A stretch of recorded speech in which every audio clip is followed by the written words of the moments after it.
Welcome. Here, we break down complex electrical engineering concepts into simple, practical, and engaging explanations. So stay connected with the world of electrical engineering. In this video, we are going to derive the capacitance of a hollow cylindrical capacitor. We have explained here the concept and derivation of the expression of the capacitance of the hollow cylindrical capacitor, and also the application of this concept in the condenser bushing.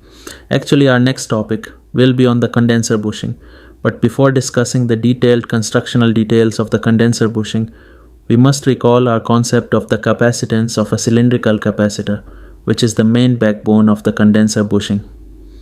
Suppose we consider a cylindrical capacitor that consists of two coaxial conductors. This is the outer cylinder of radius P, and this is the inner cylinder of radius A, or this is the inner cylinder of radius A, and this is the outer cylinder of radius B. Obviously, B is greater than A.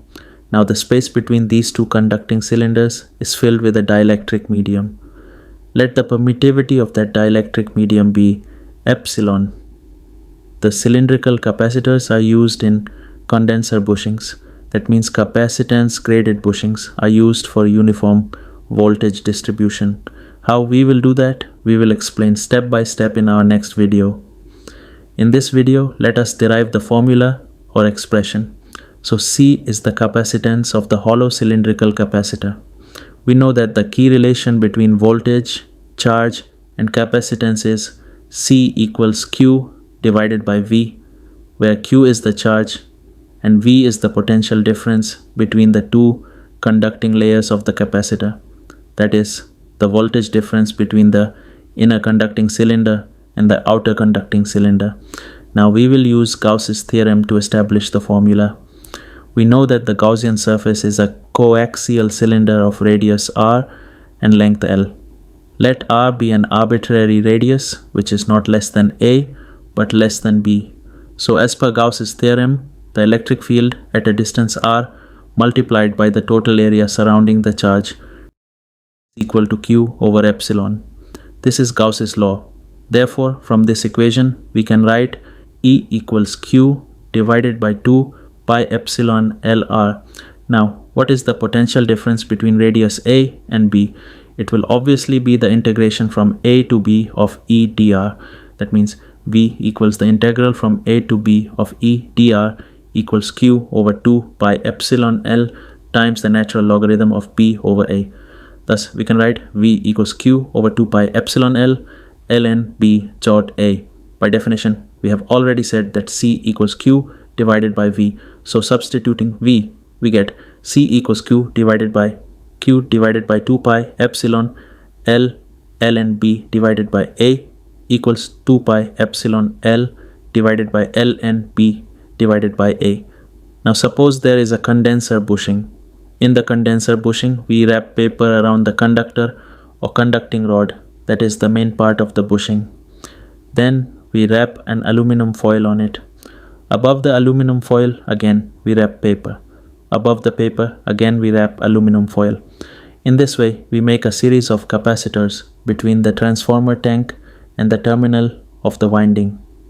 Suppose such a capacitor has capacitance C subscript I, and that will be Ci equals to pi epsilon Li divided by natural logarithm of Ri plus 1 by Ri.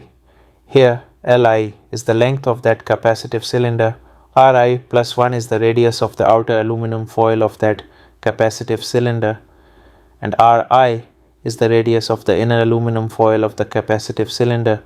Now, for uniform voltage distribution, the capacitance of all capacitors connected in series must have the same capacitance value. Since 2 pi epsilon is constant, hence Li by ln Ri plus 1 by Ri is also constant.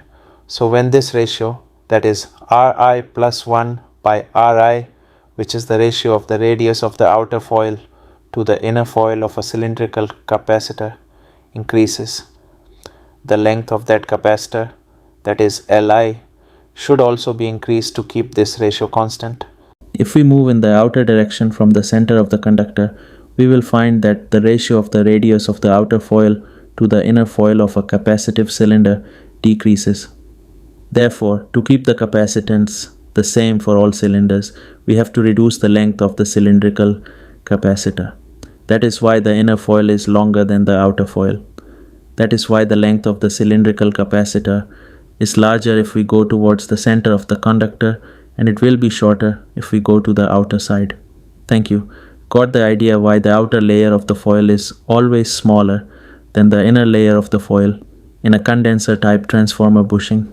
Thanks for watching. We hope this video helped you understand electrical engineering concepts better. If you enjoyed the content, don't forget to like, share, and leave your thoughts in the comments. Stay with us and stay updated with more videos on transmission lines, substations, and power systems. Until next time, stay curious, keep learning, and keep the power flowing.